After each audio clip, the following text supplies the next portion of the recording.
सुबह की पहली किरण गन्ने के खेत को छूती है।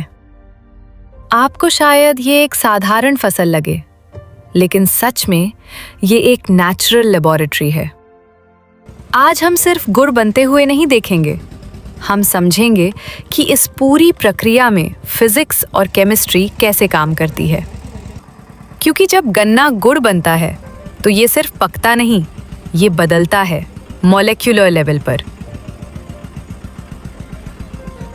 गन्ना पूरे दिन सूरज की रोशनी एब्जॉर्ब करता है। फोटोसिंथेसिस नाम की प्रक्रिया में सनलाइट, कार्बन डाइऑक्साइड और पानी मिलकर शुगर बनाते हैं। इसलिए गन्ना असल में स्टोर्ड सोलर एनर्जी है। इसके अंदर होता है सुक्रोज, ग्लूकोज, वाटर, मिनरल्स।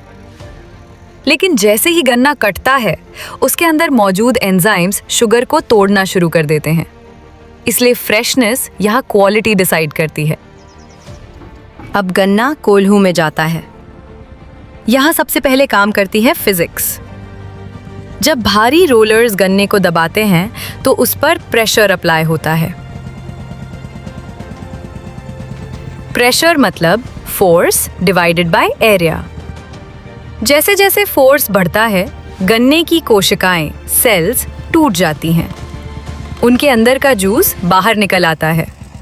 इसे कहते हैं मैकेनिकल एक्सट्रैक्शन। और जो बचता है वो है खोई, बगैस।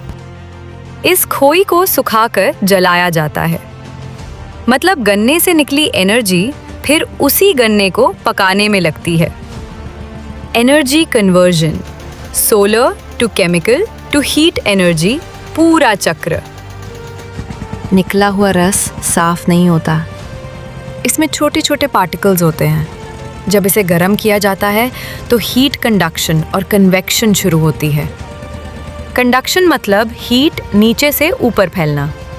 कन्वेक्शन मतलब गर्म तरल ऊपर उठना और ठंडा नीचे आना। इस मूवमेंट की वजह से अशुद्धियां ऊपर आने लगती हैं। फिर भिंडी का रस या चूना मिलाया जाता है। यहाँ होता है कोएगुलेशन। छोटे छोटे पार्टिकल्स आपस में चिपक कर बड़े समूह बना लेते हैं और सरफेस पर तैरने लगते हैं। इसीलिए रस साफ दिखने लगता है। अब शुरू होता है असली ट्रांसफॉर्मेशन।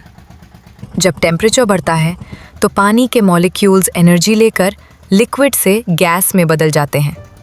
ये इवेपोरेशन कहलाता है। जैसे जैसे पानी कम होता है, शुगर की कॉन्सेंट्रेशन बढ़ती है। सॉल्यूशन गाढ़ा होता जाता है। यहाँ प्रेशर और टेम्परेचर दोनों बैलेंस में होने चाहिए।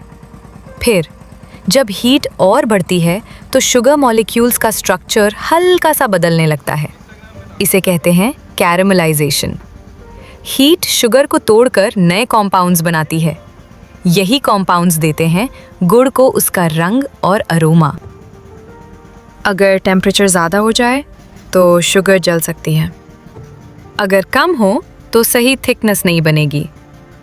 साइंस कहता है हर शुगर सॉल्यूशन का एक स्पेसिफिक बॉइलिंग पॉइंट होता है। जैसे जैसे कॉन्सेंट्रेशन बढ़ती है, बॉइलिंग पॉइंट भी बढ़ता है। कारीगर बिना थर्मोमीटर के इस बदलाव को पहचान लेता है। Experience plus physics.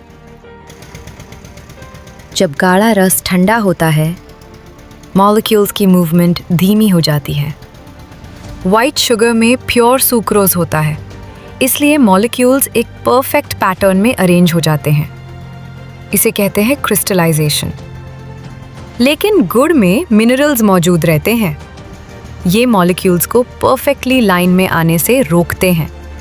इसलिए गुड़ सॉलिड तो होता है, पर क्रिस्टल क्लियर स्ट्रक्चर नहीं बनता। व्हाइट शुगर कई केमिकल प्रोसेसेस से गुजरती है। Refining, filtering, bleaching. अंत में बचता है ऑलमोस्ट प्योर सुक्रोज। गुड़ मिनिमल प्रोसेसिंग से बनता है, इसलिए इसमें नेचुरल मिनरल्स बने रहते हैं। कम प्रोसेसिंग, ज़्यादा नेचर। सुबह जो धूप खेत में थी, वही अब आपके हाथ में है। ये सिर्फ मिठास नहीं, ये प्रेशर है, हीट है, इवेपोरेशन है, कैरेमलाइजेशन है और पीढ़ियों से चला आ रहा प्रैक्टिकल साइंस है। गुड़ प्रकृति और विज्ञान का संतुलन है। तो आज के लिए इतना ही, लेकिन साइंस की कहानी यहीं ख़त्म नहीं होती। हम फिर मिलेंगे एक और रियल लाइफ साइंस वीडियो के साथ।